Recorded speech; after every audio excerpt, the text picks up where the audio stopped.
In the third year after my death, a great drought struck the entire Jiuzhou region. That was when Shao Ji finally remembered me, the one he'd locked away in the Tower of Star-Seeking. "Summon the Grand Diviner to perform a ritual and pray for rain," he ordered. No one moved. The night he took the throne, he had personally given the order to have me shot dead. But he forgot. I died on the very night Shao Ji ascended the throne. My body was pierced by countless arrows. My soul was utterly destroyed. I couldn't enter the cycle of reincarnation, so my spirit continued to wander the mortal world. Shattered and incomplete, my soul drifted between lucidity and confusion. It wasn't until the third year of Shao Ji's reign that my awareness became clear again. That year, drought ravaged Jiuzhou. Not a single grain was harvested from thousands of fertile acres. In a fury, Shao Ji summoned the Astronomical Bureau and interrogated them. "If it doesn't rain within 3 days, every last one of you will answer to me with your heads." His former colleagues knelt on the ground, banging their heads in terror, unable to utter a single word. Floating in the air, I let out an inaudible sigh. 3 years had passed, and Shao Ji still hadn't grown at all. All the imperial strategy and governance I once taught him, he might as well have fed it to the dogs. Shao Ji swept everything off the desk in a rage, still not satisfied. "Guards." He pointed at one of the kneeling officials whose face was now smeared with blood from kowtowing. "Disrespectful in the emperor's presence. Drag him out and give him 20 lashes." Everyone lowered their heads knowingly. Shao Ji's hatred for me was no secret in court. Just how deep did that hatred run? So deep that even after my death, he never once treated the Astronomical Bureau with kindness again. The very institution once favored by the late emperor was now treated worse than palace dogs under Shao Ji. Truly a pack of imbeciles. After dealing out punishments, Shao Ji casually asked, tilting his head, "Where is the Grand Diviner? Why hasn't she come to see me?" As if suddenly remembering something, he muttered to himself. "All I did was confine her for a few days, didn't I?" He scoffed. "It's been so long. Don't tell me she's still holding a grudge?" The room fell silent, so quiet you could hear a pin drop. Shao Ji frowned in irritation. "I asked you a question." Everyone glanced at one another, but no one dared to speak. Finally, a trembling eunuch was shoved forward. He stammered, "Why, Your Majesty, the Grand Diviner, she..." "Your Majesty." His words were interrupted by a coy, sultry voice. The doors to the imperial study burst open, and a delicate figure flung herself into Shao Ji's arms. It was Shun Yan, his newly appointed consort. "You've been dealing with court matters all morning.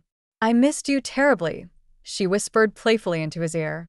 "It's all these useless fools' fault for upsetting you." Shao Ji swept his eyes across the rows of kneeling officials and sighed, rubbing his temples. "You always know what's in my heart, my dear." He stood up with Shun Yan in his arms and coldly threw out a final remark. "I didn't realize the Grand Diviner had become so bold. She doesn't even acknowledge her emperor anymore.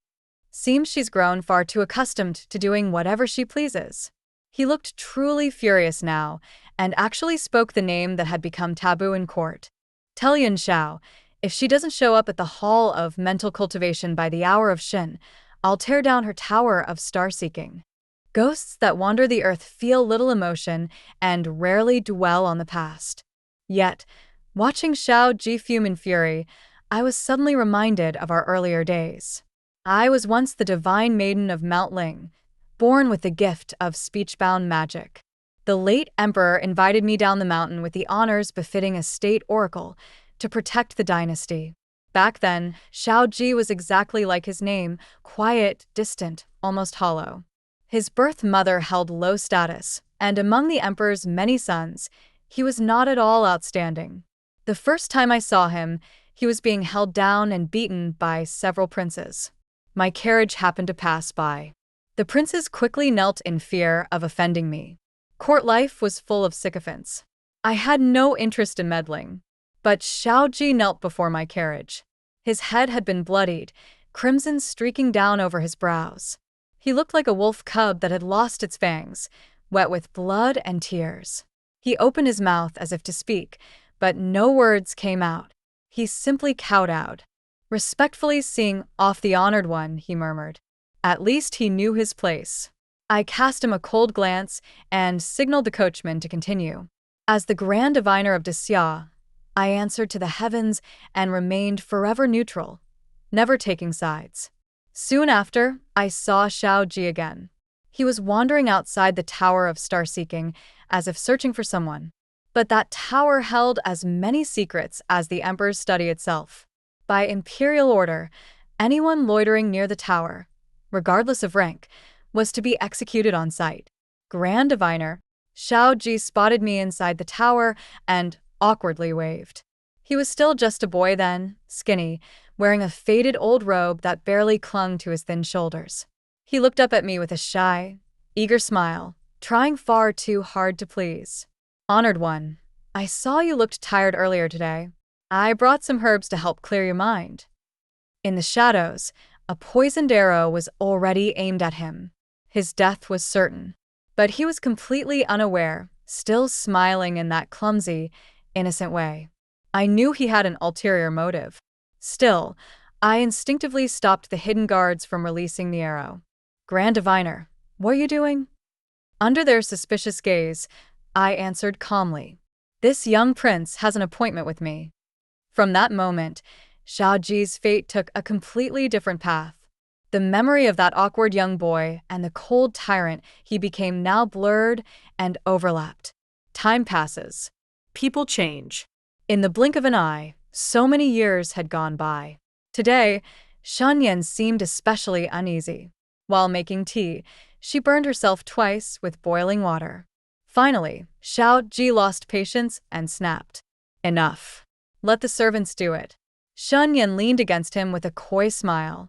Your Majesty always cares for me. Shao Ji gave a half-hearted reply, clearly distracted. As if offhandedly, he asked the chief eunuch nearby. What time is it now? Your Majesty, it's already 3/4 past the hour of Shin. Shao Ji's face darkened. The Grand Diviner still hasn't come to apologize?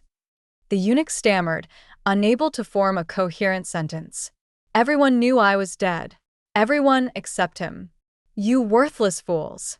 Everything on the table clattered to the ground. One after another. Have you all forgotten who I am? His hands trembled with rage. Convey my decree. The Grand Diviner is to arrive at the Hall of Mental Cultivation within 15 minutes.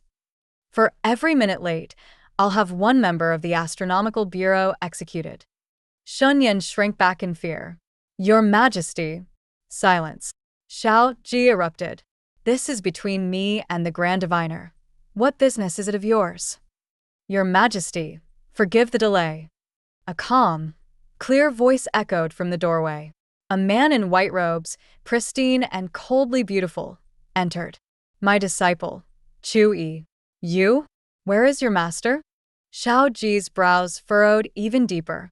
Tell her to come see me in person. Chu Yi bowed. Please be patient, Your Majesty. My master is currently occupied and unable to come. She requests that you visit the Tower of Star-Seeking instead. Shao Ji nodded, finally seeming satisfied.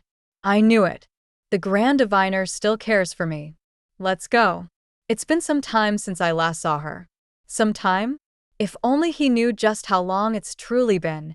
Ever since my death, the Tower of Star-Seeking had been abandoned for years.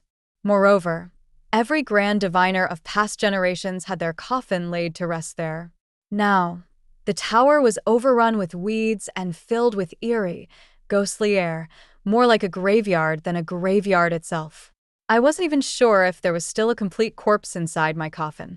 At last, Shao Ji and his entourage arrived before the tower in a grand procession. He frowned in dissatisfaction. Why does the Tower of Star-Seeking look so wretched? Have I not treated the Astronomical Bureau well? But before he could finish, he faltered, as if something had just come to mind. He gave a cold snort. If the Grand Diviner would just admit her fault, I'd build her 10 new towers if she asked. The people around exchanged glances, none daring to speak. Chu Yi lowered his lashes and said softly, My master is inside, waiting for your Majesty. He bowed slightly. Please, this way. Creak. The long-sealed doors of the Tower of Star-Seeking slowly opened. 99 ever-burning lanterns lit up the dim hall like it was broad daylight. But on the high platform there was no one, only a solitary coffin. In the oppressive silence, Xiao Ji's gaze swept past the dust beneath the window, the yellowing manuscripts by the table, and finally landed on the coffin resting alone atop the platform. He looked utterly bewildered, his voice carrying a faint tremor. Where is the Grand Diviner? Chu Yi's expression didn't change. He knelt down solemnly. The Grand Diviner has passed away. Xiao Ji froze for a moment, then let out a cold laugh. She came from Mount Ling. She's immortal. Don't try to fool me. She's just sulking, that's all. He couldn't bring himself to look directly at the black coffin, so he locked his red-rimmed eyes on Chu Yi instead. Go tell your master. I admit I was wrong. Tell her. His lips parted, but the fury on his face had turned into something almost desperate. I beg her to come see me. Chu Yi stared at the devastated tyrant in front of him. After a long moment, his long lashes lowered, hiding all emotion. That can be arranged. Xiao Ji frowned. What do I have to do? Chu Yi's gaze swept past the palace servants behind him, then raised a hand in a respectful gesture. This concerns the Grand Diviner. It is a matter of great importance. I ask that your majesty come upstairs, so we may speak in private. I arched a brow. There were wards placed upstairs. Was this to keep me out? After Xiao Ji left, the swarm of palace attendants also dispersed like a receding tide. The Tower of Star-Seeking returned to its usual silence. Chu Yi knelt alone beside my coffin, quietly lost in thought. His slender, pale fingers rested on the edge of the coffin lid. For a moment he closed his eyes. Since we parted, I've dreamt of our reunion time and again, my soul always seeking yours. Master, we'll be together again soon. Together again? I chuckled softly, assuming he was just talking nonsense. When I died, my soul shattered completely, too broken to ever be pieced together. Forget being reborn. I couldn't even enter the cycle of reincarnation. I sat cross-legged atop the coffin, watching him. 3 years had passed. My precious disciple had changed quite a bit. The cold and quiet boy he once was now looked thinner, more worn. After my death, the Astronomical Bureau fell into chaos. I didn't know how he managed it, but under Xiao Ji's pressure, Chu Yi somehow restored order and brought everyone back together. As I pondered this, a muffled sob reached my ears. I blinked, then looked down, just in time to see a single tear slip down Chu Yi's cheek. Suddenly, an old memory flashed through my mind. Chu Yi had been a stray I picked up from a mass grave. 7 years ago, the mass grave was strewn with fresh corpses and old bones. I had passed by a few days earlier and rescued someone, but I dropped my jade seal and returned to look for it. As I searched, a thin hand grabbed the hem of my robe. I looked down. His face was covered in dust, his body marked with bruises and blood. Only his eyes burned with a hidden flame, utterly arresting. Instinctively, I cast a divination. The stars above twisted into sudden chaos. I brought him back to the Tower of Star-Seeking. With a knife heated over flame, I carved away the festering flesh. He didn't flinch, lying there as still as the dead. Once his wounds were bandaged, I sat and watched him for a while. His destiny aligned with the star Go Chen, extremely noble, but also dangerously volatile. A wild card for any dynasty. As I was pondering, Chu Yi suddenly struggled to kneel before me. Please, I beg you. I stared at him silently. He bent down to kowtow, but couldn't say a word. Only his trembling gave him away. Do you want to become my disciple? I asked abruptly. His eyes widened in surprise, and I added, I'll protect you. I'll teach you. After a long pause, I finally heard his hoarse voice. What will it cost me? I thought for a moment. Perhaps guarding the empire in my name after I die? Seeing his dazed expression, I smiled faintly. But that's far off in the future. As for now, I paused, then, on a strange whim, reached out and patted his head. Rest well. Have a good dream. Chewy stared at me blankly, and in the blink of an eye, 2 tears rolled down his cheeks. What did I do to make this kid cry? I panicked inside, but kept my face calm. Don't cry, geez. In that moment, I was suddenly reminded of the broken-down prince outside the tower who had nearly been shot. He must have offended someone again and ended up dumped in the mass grave, half dead. I rubbed my temple. It had been a while since I last had a headache. Why was I always picking people up from graveyards? Before I realized it, I was already reaching out to wipe away that tear. What are you crying for? You stood up to Xiao Ji just fine earlier. The words slipped out. It wasn't until my transparent fingers passed straight through the teardrop that I remembered I was already dead. A ghost wandering the mortal world, incapable of even touching a single tear. Suddenly, Chu Yi's closed eyes snapped open. And in that instant, he looked straight at me in the void. Master. Trembling, Chu Yi picked up the candlestick from the table. The flickering flame lit up his eyes, and in his pupils I saw my reflection. My long-stilled heart faltered for just one beat. He lit a stick of calming incense in the corner. Turning back, he saw I had drifted into sleep. Grinding my teeth, I muttered, "Kids these days so hard to deal with." Just as the thought formed, a hand grabbed my wrist. Firmly. Master. Chu Yi was restless in his sleep, brows tightly furrowed. He murmured, "Don't leave me behind." I stayed silent for a while. Chu Yi, I said softly, clearly, "Tonight, you dreamed of me. You had a beautiful dream." In a daze, I thought, perhaps everything in this mortal world really is just one big dream. Whether it's worth it or not doesn't even matter. As the saying goes, in dreams, one forgets they are merely a guest, indulging for but a fleeting hour. None of this was real. It was his dream. The moment the words fell, Chu Yi released my wrist. I didn't know whether he had truly fallen asleep, nor whether it was my spirit tongue magic taking effect, or something else entirely. The night wind creaked open the window, blowing across the desk and scattering yellowed manuscripts. One piece of yellow paper drifted gently down in front of me like a charm. I instinctively picked it up. It was a talisman meant to clear the mind. The brushstrokes were clumsy and uneven, far from ideal. I couldn't help it. I laughed softly. It was the first year after I took Chu Yi as my disciple when I taught him how to draw this beginner's talisman. The surface of the talisman paper was slightly uneven. I instinctively turned it over and froze. On the back of this calming charm, written in vermilion cinnabar ink, was a line of small handwriting. Though sun and moon stand apart, my heart never strays. Wherever you go, it burns like fire in my chest. In the next instant, the paper slipped right through my hand and fell to the floor. I had returned to my wandering soul form once again. In the hall of mental cultivation, the candlelight flickered dimly. Xiao Ji sat motionless at his desk. A dozen memorials to the throne lay before him, each from a different province. But all spoke of the same thing.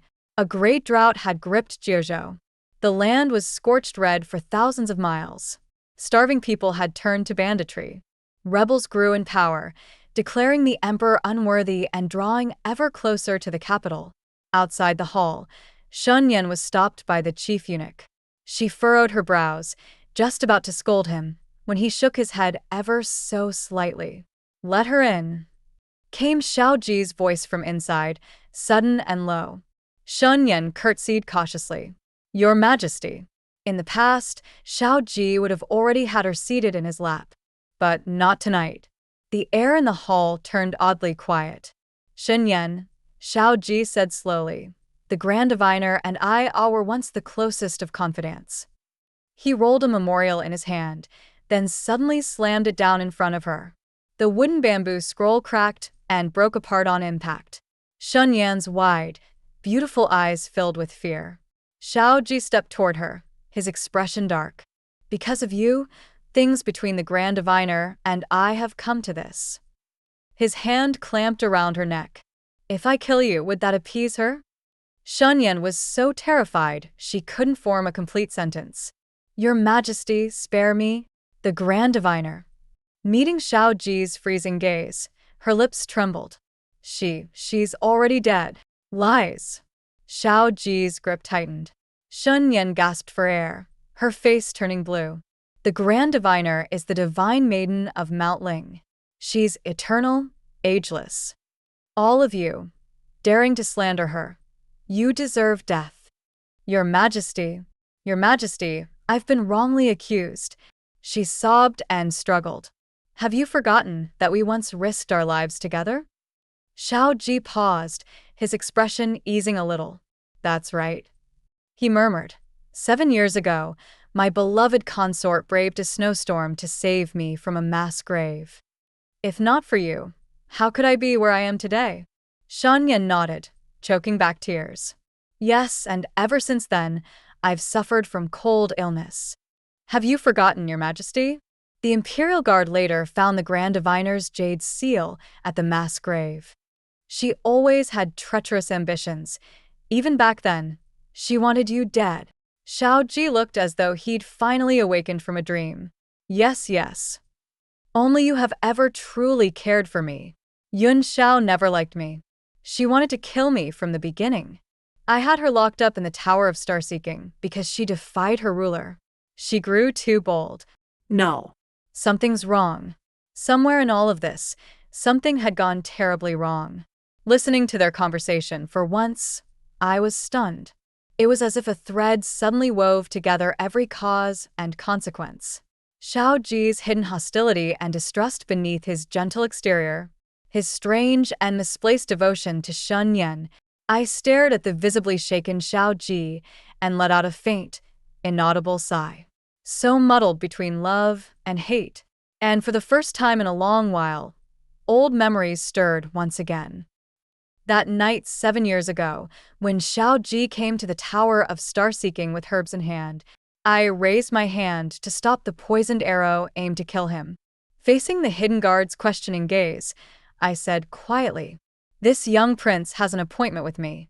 I adjusted my sleeves and stepped down from the platform, holding out my hand to him. "The night is deep and cold. Please come inside." Xiao Ji looked up in surprise, his eyes suddenly lighting up. He tried to place his hand in mine, but forgot he was holding a bundle of herbs in his arms. Crash. The herbs scattered all over the ground. Flushing bright red, Xiao Ji dropped to his knees to gather them up, his ears turning crimson from embarrassment. I watched his panicked movements with mild amusement and let out a quiet laugh. Young people really are quite amusing. Still crouched on the ground, he heard my laughter and blushed even harder. "And my lady, He stammered in panic, trying to explain himself. I was just so happy to see you tonight that I lost my composure." I looked down at him and nodded. "I understand." He fell silent. After a long pause, he timidly asked, "Then may I come see you again?" Afraid I might misunderstand, he xickly added, "You're divine in both spirit and form. When I see you, I feel joy. I can't help but want to be near you." In Xia, spiritual cultivation was revered. Grand diviners had always been treated with the utmost respect, as honored guests of the emperor. There were many who sought to curry favor with me for power, fame, or gain. But this was the first time I'd heard such a reason. I couldn't help but pause in surprise. Facing his hopeful eyes, I slowly replied, "By imperial decree, any unauthorized presence outside the Tower of Starseeking is to be executed on sight." Xiao Ji blinked, suddenly realizing the danger he had been in. He looked up at me, gaze steady and glowing with light. "Thank you, my lady, for saving me tonight," I said quietly. "Don't let it happen again." After that night, Xiao Ji wisely stayed away from the tower. But elsewhere in the palace, he seemed to be hiding around every corner. In the vast palace grounds, I would often run into him unexpectedly. He wouldn't say much, just call out "my lady" shyly, then disappear to watch me from afar. Qinglan, the maid who had followed me from Mount Ling, watched his sneaky behavior and couldn't help advising me. My lady, should I have the guards drive him away? I answered mildly, let him be. One night, I was urgently summoned to the imperial study. Thinking it was something serious, I hurried over, only to find the emperor, hair already streaked with gray, slumped drunkenly over his desk. Grand diviner, he slurred, clearly wanting to say something, but hesitated. I bowed. I am here to ease your majesty's troubles. After a long pause, he finally spoke. Lately, I keep dreaming of Consort Jia. By the calendar, today is the anniversary of her passing. I searched my memory. Consort Jia was Shao Ji's mother. She died young, unloved by the emperor, wasting away in sorrow. Jia and I grew up together, he said softly. I once promised her, if I became emperor, I would dissolve the harem and devote myself to her alone. He fell silent then, sighing deeply, and said no more. Empty memories of oaths sworn in the hall of eternal life. The empire weighs more than love, and beauty less than power. Just as I was about to take my leave, the emperor, now past 50, called out to me. Grand diviner, I hear that child, Aji, is quite close to you. If you are willing, teach him more. I paused mid-step. As your majesty commands.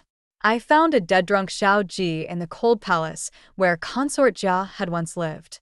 This once glorious hibiscus palace had fallen into ruin, crumbling rooftops, barren stone, wild weeds. The fallen prince lay slumped before a one-legged table, his sleeves covered in dust. Shao Ji, wake up. I called him gently, motioning to the palace attendants behind me. Help him up. Take the young prince back to the palace. Shao Ji opened his eyes, dazed. When he saw the attendants approaching, he grabbed my sleeve in fear. Save me. I glanced at them, waved them away, and lifted him up myself. Can you walk? Shao Ji looked at me, shook his head, then nodded. He stared at me as if something had just come back to him, his eyes lit up. I remember you. I blinked, then followed his words. Who am I? Shao Ji gazed at me, without blinking. You're the goddess from heaven, the one mother spoke of. You're here to grant my wish, aren't you? As I supported him out of the ruins, I casually asked, what wish? Shao Ji fell into silence, thinking seriously. You. I lowered my head to look at him. Yes.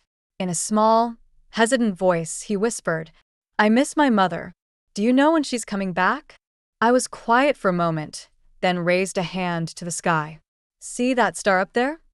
Your mother is watching you from there. Will she protect me? She will. Shao Ji thought for a while, then suddenly asked, what about the goddess? Will you protect me too? I said softly, I will. 3 days later, the eunuch I assigned to keep an eye on Shao Ji returned. Shao Ji was missing.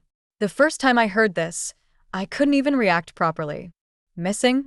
The eunuch trembled. He held a private ritual in the palace. Fifth prince caught him and, claiming the authority of the Astronomical Bureau, punished him for witchcraft and violating palace law. And then, where is he now? I lost him. Forgive my failure. We think he went to the mass grave on the outskirts of the city. I shot to my feet. It had been snowing all night. I searched the entire night and finally, just as dawn broke, I found Shao Ji half dead in the snow. Blood had dried on his thin robe, and snow blanketed his whole body. I struggled to lift him out of the snow. He was completely unconscious. Returned to the palace. The carriage broke down at the palace gates. Just then, I was urgently summoned by the emperor. After instructing the attendants to bring Shao Ji back first, I rushed to court. Naturally, the emperor had already heard about the incident. Princes attacking one another will damage the royal family's reputation. This must not be made public. This matter ends here. He intended to cover it up. Later, the imperial physician reported that Shao Ji had regained consciousness and was in no immediate danger. Hearing this, I finally relaxed. As your majesty wills. It was the time of the annual sacrificial rites, the busiest period of the year for the Astronomical Bureau. I was overwhelmed with duties. I only heard occasionally that Xiao Ji had grown close to the daughter of the Shin family. When I saw him again, it was a month later. He looked thinner, quieter. "My lady." His black eyes stared at me, emotion unreadable. I assumed he was still recovering from his illness. "How have you been?" "All is well." I nodded. Before I could say more, Xiao Ji spoke first. "I heard you've taken on a new disciple." I inclined my head. Chu Yi is exceptionally gifted. He's a once-in-a-generation talent. "Would you be willing to teach me as well?" Remembering the emperor's request, I paused. "Teach you what?" I joked lightly. "You want to learn star reading and fortune-telling too?" He stared straight at me. "I don't want to learn those things. I want to learn how to rule." I rubbed the edge of my sleeve. "Very well." If only I had paid more attention to Xiao Ji's eyes at that moment. Maybe I would have noticed that the light in them had faded, replaced by calculation and ambition. He learned statecraft from me, and when he mastered it, the first person he turned it against was me. It turned out he had already harbored resentment from back then. And I, Even in death, never figured out why he hated me so much. Memories of the past. All those years could be recalled in the span of a breath. Looking at Xiao Ji and Shun Yan now, clinging tightly to each other, I found myself at a rare loss for words. So in Xiao Ji's eyes, I was the villain who almost had him killed that winter night. I knew the fifth prince had used the bureau's name, but I didn't know the Imperial Guard had found the Jade's seal I lost at the mass grave. The evidence was solid. There was no explaining it away. The Emperor buried the matter. I had no chance to defend myself. And Shun Yan most likely seized her opportunity the moment I left to answer the summons. I couldn't explain what I was feeling, just that it was absurd.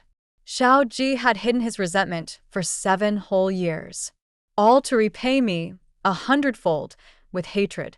I had spent my whole life calculating fate, yet in the end, I couldn't fathom the human heart. An unspeakable weariness washed over me. I closed my eyes. Life has no roots. We drift like dust upon the road. Suddenly, I missed Mount Ling. I wanted to go home. My body grew heavy. Darkness surged in from every direction. Besieged on all sides, trapped without escape. I let it take me. When I opened my eyes again, I saw the moonlight outside the Tower of Star-Seeking. And then, Chuyi's cool voice rang in my ear. "Your Majesty, are you sure about this?" I turned my head toward the voice and saw Xiao Ji. "I want to know what happened between me and the Grand Diviner. Why she's been avoiding me." His eyes were cold. "If you lie to me, I'll have you torn to pieces." Chu Yi seemed to smile faintly. "I wouldn't dare." "Your Majesty, please." Before the last remaining pool outside the Tower of Star-Seeking, Chu Yi stood in white robes, wind tugging at his sleeves, and began to chant a long-lost melody. It was an ancient tune, one meant to awaken the deepest memories buried in the heart. In the clear water, flickers of light shimmered like gold, revealing scenes from the past. I stood in silence, watching Xiao Ji gaze intently into the pool. Suddenly, this world seemed absurd. He had forgotten all his hatred toward me. In his memory, I was still the goddess who once promised to protect him. He thought the rift between us came from some petty disagreement. But Xiao Ji, people change. you can lie to others, but you can't lie to yourself. The moment hatred takes root, we can never return to the past. Under the moonlight, the cicadas had fallen silent. The story of Xiao Ji and me began to replay in the clear pool, starting from our very first meeting. At first, Xiao Ji's expression remained steady. But when the scene reached the night of his mother's death anniversary, when I found him dead drunk and helped him up, he froze. I thought this was just a dream," he murmured in a daze. The images in the pool continued. And when it showed me leaving the palace in search of him, his expression finally changed. As a divine maiden, my body was supposed to be untouched by impurity. The mass grave was filled with chilling, ghostly energy, restless spirits roaming wild. I didn't know whether Shun Yan really developed a cold illness from that place. But I did search for Shao Ji all night, and I was indeed badly wounded by the evil aura. Shao Ji stared at the image, me coughing blood in the frigid night, my face pale as paper, me digging through heaps of corpses in the snow until I finally found him, me bringing him back to the palace, only to be summoned away at the gates by the emperor. Princes turning on one another would ruin the royal reputation. This must not be made public. This matter ends here. So these so-called old grudges. At last, the truth was revealed. In that moment, it was as if all the strength had drained from Shao Ji's body. His face turned ghostly pale. Grand Diviner. He couldn't speak. Blood surged up his throat. He began to cough violently, unable to stop. The chief eunuch in the distance panicked and rushed to support him. Your Majesty, please take care of your body. The entire empire still depends on you. Shao Ji's lips trembled. He tried to speak, but spat blood instead. Chu Yi glanced at his bloodied, broken figure. His expression remained cold. Master once taught your Majesty, one must not lie to others, and even less to oneself. And this isn't over yet. Shao Ji's eyes burned red. He threw off the eunuch supporting him. Get your filthy hands off me. He locked his crimson gaze on Chu Yi. You think I don't dare to look? Chu Yi bowed calmly. I would never presume. Shao Ji gave a cold, hollow laugh, full of bravado and fear. What is there in this world that you wouldn't dare, Chu Yi? He turned to the pool, where the visions continued to unfold, and looked away for a moment. Your Majesty, please. 7 years of scheming and silent endurance. On the day the late emperor passed, the new emperor Shao Ji ascended the throne, aided and supported by me. Then came his very first imperial edict after donning the dragon robe. The Grand Diviner is a treacherous schemer who plotted against the throne. She is a traitor and must be executed without delay. Surround the Tower of Star-Seeking with troops and shoot her on sight. The imperial guards hesitated, unsure. Shao Ji sneered, defy my command, and your entire clan will be executed. Anyone who dares plead for the Grand Diviner, kill them without mercy. All past friendship and grace, cut off with one stroke. Back then, outside the tower, I had once taken an arrow for him. And now, he repaid me with a storm of arrows straight through the heart. The heavens watch in silence. What goes around comes around. A single wrong step, no matter how long ago, is still a mistake. Shao Ji collapsed to his knees, trembling. In the vision, the moment he gave the order to have me killed, he screamed, "No, don't." Too late.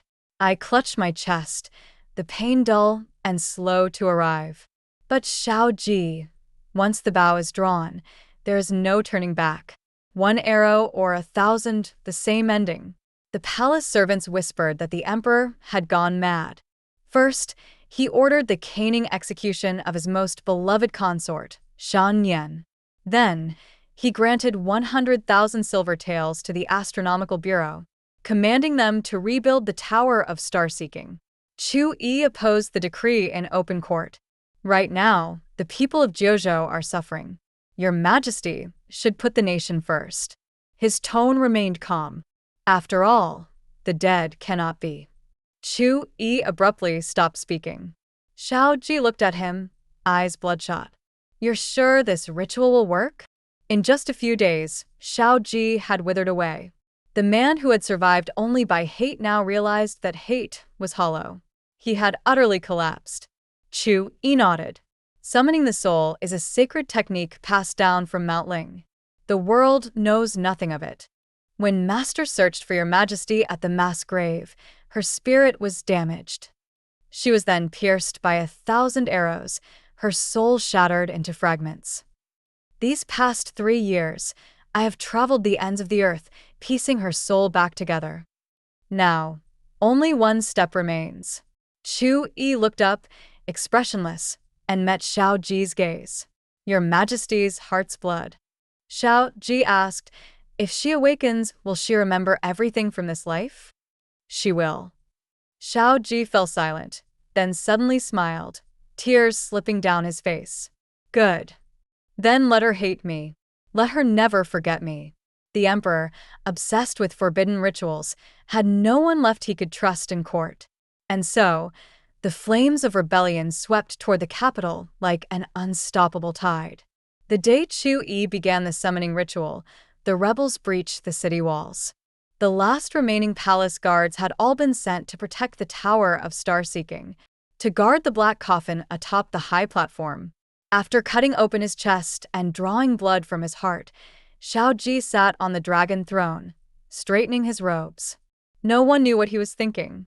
The wound on his chest soaked through his golden robe, but he didn't die right away. Thick smoke billowed from the Hall of Supreme Harmony, spiraling into the sky. He had set it on fire. In the roaring blaze, my figure reappeared. On the throne, Shao Ji's gaze froze.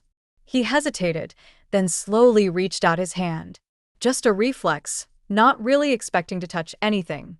So when his hand actually touched mine, Shao Ji's eyes flew wide open. His hand jerked like it had been burned by the flames. He tried to pull back, but instead, it trembled and tightened. It was him. He was the one who had lost his goddess. "My lady, is it really you?" The firelight flickered in his eyes, revealing a hint of madness. I looked at him silently. Shao Ji reached for my sleeve, choking up as he gazed at me. "My lady, I was wrong. Don't leave me behind." I finally spoke, my voice quiet and calm. "You speak such words to someone already dead. How exactly do you expect me to answer?" Shao Ji froze. Already dead. So the summoning failed. I gazed at him steadily. I no longer longed for this world. The flames licked at the hem of his robe. The painted beams of the great hall groaned, ready to collapse. Then I heard his hoarse voice. "If you die, I will die with you." He bowed low, just like he had the first time we met. One by one, I pried his fingers off mine. Then I grabbed his chin and forced him to look up. Shao Ji. "You're not bowing to me. You're bowing to your desire." I glanced at the blood on his chest and gave a cold, mocking smile. "And I never served you. I served the Empire." I was blind to ever trust the wrong person. Staring into the ash-gray emptiness in his eyes, I whispered the final judgment. This life was nothing but a ridiculous dream. The light in Shao Ji's eyes flickered and went out. He covered his face and burst into laughter. "Fine." Fine. Shao Ji had gone mad. In the next moment, he did something unthinkable. Shao Ji tore open his own chest and pulled out his still-beating heart. He held it out to me, trembling. Then he froze. He had meant to prove his sincerity by offering his heart. But the heart he held was blackened, dark red with rot. I looked at his stunned expression and let out a soft, mocking laugh. "Anything else you'd like to say?" "This is the end, Shao Ji." The palace was engulfed in flames. Atop the high platform of the Tower of Star-Seeking, Chu Yi stood in formal ceremonial robes, his sleeves fluttering in the wind. Wrist bells chiming as he chanted the ancient, soul-summoning hymn. "Return, O soul, for Jiuzhou cannot halt without you." The path through Gaolon is treacherous, yet the road still leads on. The river shines clear and bright. Maples still grow on its banks. I gaze 1,000 miles and feel the sorrow of spring. O soul, return, mourn for Jiangnan. Upon the black coffin beside him, written in the emperor's heartblood, were vivid crimson talismans. "Return, O soul, return." I looked up at my young disciple, standing tall in the wind, and let out a breath too soft to be heard. The fragrant orchids and irises had long withered. No more scarlet maples would ever bloom along the dried riverbeds. I could see it clearly now. 1,000 miles of barren fields, corpses lining the roads, bones bleaching the hills. After months of drought, Jiangnan had no water left. Jiangnan mourns. Jiangnan mourns. The golden age was ending. The people were suffering. Chu Yi. As dawn broke gently over the horizon, I appeared one last time. His eyes turned red the instant he saw me. "Master."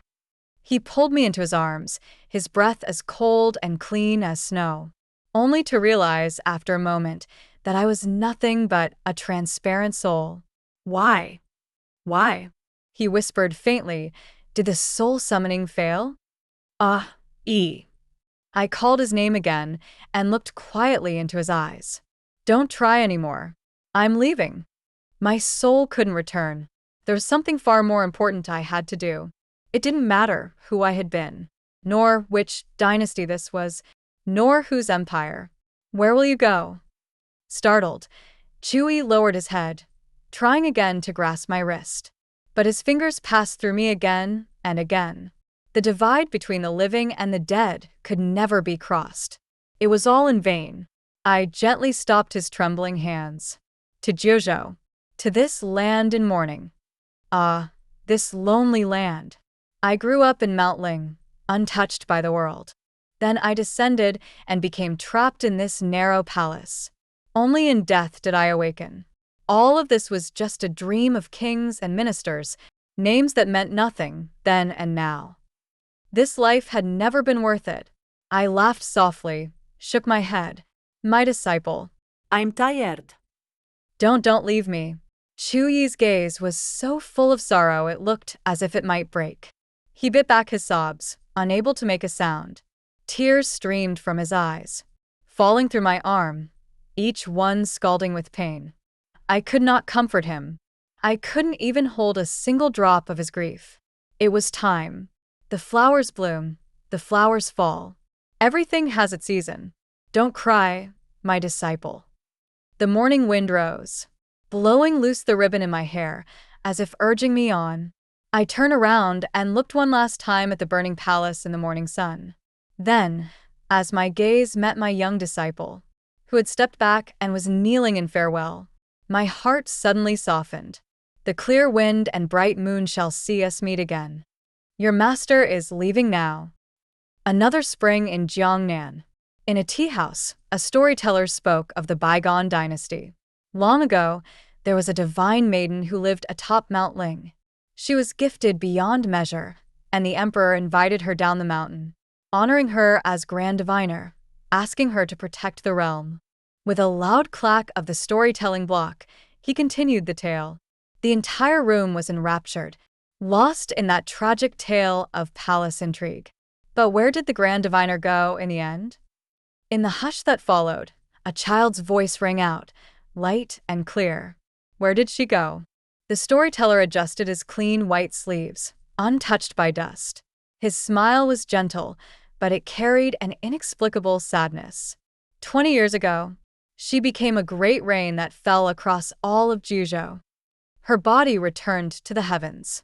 Her soul scattered across the earth. And from then on, whether one searched the highest heavens or the deepest underworld, she could no longer be found. Chu Yi's extra. The incense of the heart. After sending away the emperor, who had come looking for trouble, Chu Yi lit the first stick of incense. Its name was Shaoguang, fleeting radiance, said to soothe the soul and make one forget the sorrows of the mortal world. As wisps of pale smoke rose, he gently closed his eyes for a brief moment. Unbidden, the conversation he had just had with the emperor resurfaced in his mind. I want to know, why does the grand diviner hide from me? She never hid from your majesty. It's just, your majesty forgot. It was he who had once personally ordered Yun Shao's execution. And now it was he again, having forgotten the past, searching blindly, asking why. Putting on a show, for whom? Chu Yi curled his lips in bitter irony. But still, he couldn't stop a single tear from falling. Master? He opened his eyes in exhaustion, and froze. Smoke drifted softly. Moonlight filled the rafters. For a moment, he suspected he was still trapped inside some dream. Because otherwise, how could he possibly be seeing Yun Shao? What are you crying for? Weren't you being all tough just now when facing Xiao Ji? Yun Shao crouched in front of him, looking rather troubled. Instinctively, he followed her gaze, just in time to see his tear pass right through the center of her palm. Return, O soul. A sudden tremor passed through his chest. The candle holder in his hand nearly slipped. Tonight, only the silver lamp remains to light the world. Yun Shao seemed to notice the glow too, glancing at the candle in his hand. Its flickering flame illuminated the soft, pale curve of her face. She hadn't vanished. It wasn't an illusion. It wasn't a dream. Master? The woman before him looked up in astonishment, as if she hadn't expected to see him again in this way. You. She studied his face, her voice no louder than a sigh.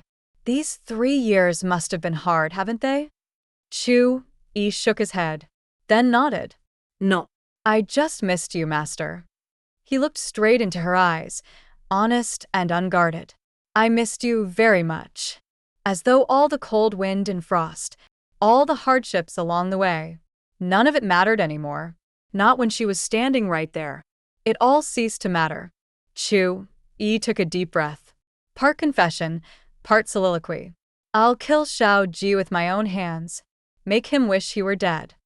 I'll tear open his chest and see what color that wolf-hearted ambition of his really is. Then, as if realizing how murderous he sounded, he paused. His tone softened. I secretly studied soul-summoning techniques too. Just give me a little more time, Master. He reached out, instinctively trying to tug at her sleeve. Wait for me. I'll soon be able to. Yun Xiao looked at him steadily, a faint, helpless smile on her lips. You've lost weight. Chu-yi's words caught in his throat. Even though she couldn't be touched, she still reached out like she used to when he was a child, and gently patted his head. You've worked hard, Ai. You've done enough. It's enough. Chu-yi's shoulders trembled, and at last he broke down, shaking uncontrollably. He suddenly threw his arms around her, though he couldn't actually hold her. Yun Xiao didn't pull away. She let him embrace her. Her eyes were calm. After a long time, she lifted a hand and gently patted his shoulder. Outside the Tower of Star-Seeking, the night wind howled faintly. Chu-yi couldn't remember how he'd fallen asleep. All he remembered was he had probably done something treasonous, said too many things he would never have dared to say in the light of day, things he'd buried for years. Things he never had the courage to do or speak aloud before. Maybe it was because the Yun Xiao in his dream didn't say much. She gave him everything he asked for. Chu-yi straightened his sleeves, slowly sorting through the memory. He must have dreamed tonight. He had dreamed of his master. As they say in dreams, one forgets they are merely a guest, indulging for but a fleeting hour. Chu-yi buried his face in his hands, silently calculating the final steps of the soul-summoning ritual. The candle flickered, illuminating the deep shadows in his eyes. Wait for me, Master. We'll see each other again very soon. When he looked up, his face was once again expressionless. The scent of sandalwood still lingered in the air, like the last echo of a dream. Chu-yi brushed the ashes in the incense burner. The fleeting radiance had burned down to dust. So, it had all just been a dream. The end.